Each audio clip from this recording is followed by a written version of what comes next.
হবরে খান দেরি হইয়া যায় আতু লাগে ঈদের নমাজ ভরিও হালায় ভাইসাব হবরে খান।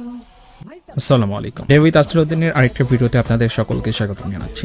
আজ 23 মে 2024, আর কয়েকদিন পর কোরবানির ঈদ। আর ঠাকুরগাঁয়ের উল্লেখযোগ্য কিছু হাটের মধ্যে বড় কোচবাড়ি হাট সকলের চেনা জানা এবং ঠাকুরগাঁও সদর থেকে খুব একটা বেশি দূর না হওয়ার কারণে প্রতি বছর আমরা সেখানে কোরবানির গরু কিনতে যাই। আশেপাশে সিটি হাটের মতো যেরকম রাজশাহীতে গরু দোস্তের কালাভুনা বা হ্যানকানিকা পাওয়া যায়, কিন্তু আমাদের এখানের মতো খাবার হোটেল আছে। এর আগে আমার কিছু ভিডিও আছে, এখানের মধ্যে আপনারা চাইলে দেখতে পারেন। তবে আজকে আমরা এখান থেকে বের হচ্ছি না, কারণ হচ্ছে প্রচুর পরিমাণে কাদা, বলতে পারেন হাঁটু পরিমাণে কাদা। আর এখানের মধ্যে একবার স্লিপ খায় বলে তো জীবন শেষ। এখানের মধ্যে আসার পর থেকে গরু কেনার মানে গরুর সাথে গেঞ্জামের থেকে মানুষের সাথে গেঞ্জাম সব থেকে বেশি।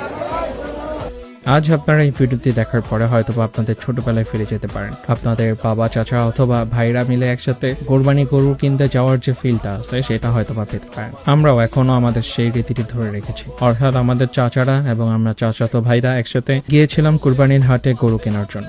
গতকালকে রাতে ভালো বৃষ্টি হওয়ার কারণে হাটে একদম কাদা কাদা অবস্থা ছিল, যার কারণে বিক্রেতা থাকার পরও ক্রেতার সংখ্যাটা কিছুটা কম ছিল, কারণ এখনো প্রায় 5 দিনের মতন বাকি আছে, অর্থাৎ এর মাঝে মঙ্গলবারও একটা হাট পড়বে। এছাড়াও ঠাকুরগাঁয়ে উল্লেখযোগ্য আরো কিছু হাটের সময় এই কয়েকদিনের মধ্যে রয়েছে দেখে ক্রেতার সংখ্যাটা কিছুটা কম।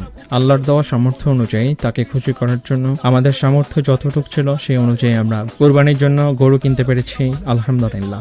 খাবার ভিডিও ব্যতীত এটি একটি ভিন্ন ধর্মী একটি ভ্লগ ভিডিও হিসেবে আপনারা ধরে নিতে পারেন, এবং কুরবানির সময় হাটের পরিস্থিতি কিরকম হয় সেটিও এই ক্ষেত্রের মাধ্যমে দেখে নিতে পারেন।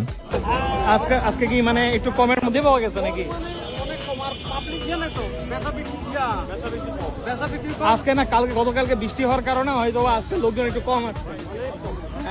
যাই হোক, গরু কিনে বাসায় থুয়ে এসে ফ্রেশ হয়ে আজকে দিনের সমাপ্তি এখানের মধ্যেই ঘটলো। সবাইকে অসংখ্য ধন্যবাদ জানাচ্ছি এতক্ষণ ধরে ভিডিও দেখার জন্য। এই ধরনের ভিডিওতে যদি আপনাদের ভালো রেসপন্স থাকে তাহলে সেক্ষেত্রে খাবার দাবার ভিডিওর পাশাপাশি ডেইলি লাইফ অথবা ছোট ছোট কিছু ভিডিও আমি এখানের মধ্যে আপলোড করবো। ভালো থাকবেন, সুস্থ থাকবেন, ডেভিড আসরুদ্দিনের সাথে থাকবেন। আসসালামু আলাইকুম।